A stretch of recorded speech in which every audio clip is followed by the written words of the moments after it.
बुलंदशहर में दलित समाज से ताल्लुक रखने वाले परिवार को पीटने का मामला सामने आया है। घटना उस वक्त की है जब पीड़ित परिवार फसल काटने खेत पर जा रहा था।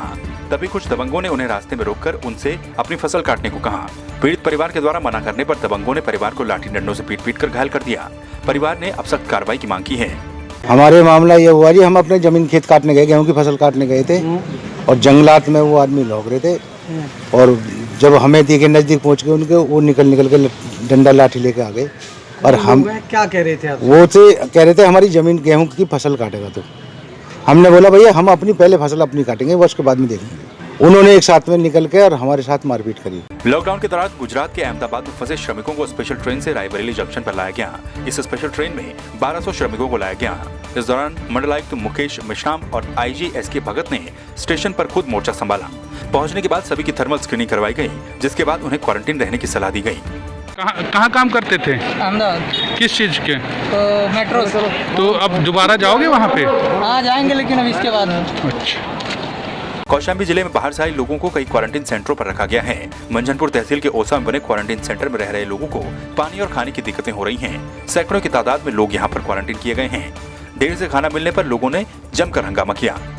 लॉकडाउन के दौरान अन्य प्रदेशों में फंसे प्रवासी मजदूरों को निःशुल्क किराए पर घर वापस लाने के सरकार के तमाम दावे फेल होते हुए नजर आ रहे हैं। लेकिन गुजरात के सूरत शहर में फंसे कौशाम्बी के 56 प्रवासी मजदूरों ने वॉल्वो बस बुक कर कौशाम्बी पहुंचे हैं। सभी प्रवासी मजदूरों को 14 दिन के लिए क्वारंटीन किया गया है।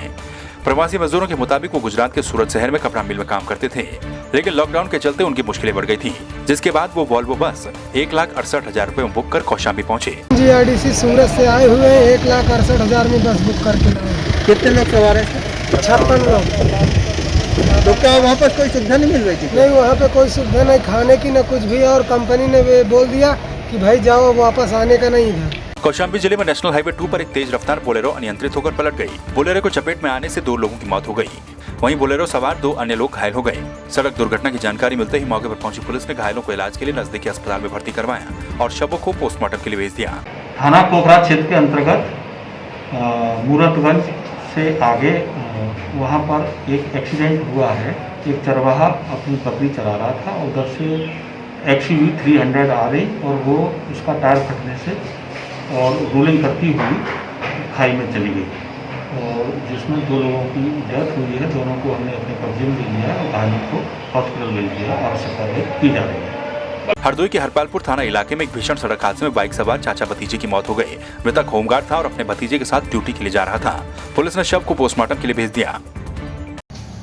हरपालपुर क्षेत्र में गांव इकनौरा के पास जो पेट्रोल पंप पड़ता है, एक होमगार्ड राजपाल सिंह, उसके साथ में भतीजा था उसका दीपक, जो उसको ड्यूटी के लिए मोटरसाइकिल से सांडी ले जा रहे थे।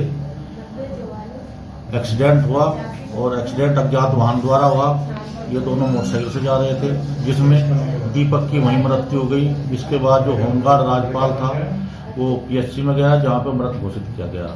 विधिक कार्रवाई की जा रही है। उत्तर प्रदेश के हापुड़ जनपद में गांव में अब ग्राम प्रधान हाईटेक तरीके से लॉकडाउन का पालन करवाने के लिए आगे आए हैं। जिले के उपेड़ा गांव के बाद अब नंगला उदयरामपुर गांव में लॉकडाउन का सख्ती से पालन करवाने के लिए गांव की महिला प्रधान आगे आई हैं। गांव की CCTV कैमरों से निगरानी हो रही है। इस दौरान यदि कोई लॉकडाउन का उल्लंघन करता हो पाया गया तो उस पर 500 रुपए का जुर्माना भी लगाया जाएगा। ब्लॉक धौलाना जनपद हापुड़ में एक मॉडल विलेज के नाम से पुकारी जाती है। इसमें हमारे गांव में 22 CCTV कैमरे, 42 लाउड स्पीकर जो हर पोल पर, बिजली के हर पोल पर लगा हुआ है। CCTV कैमरे से लॉकडाउन का निगरानी रख के पूरे गांव को निगरानी में रखा गया है और गांव को बार बार अवगत कराया जाता है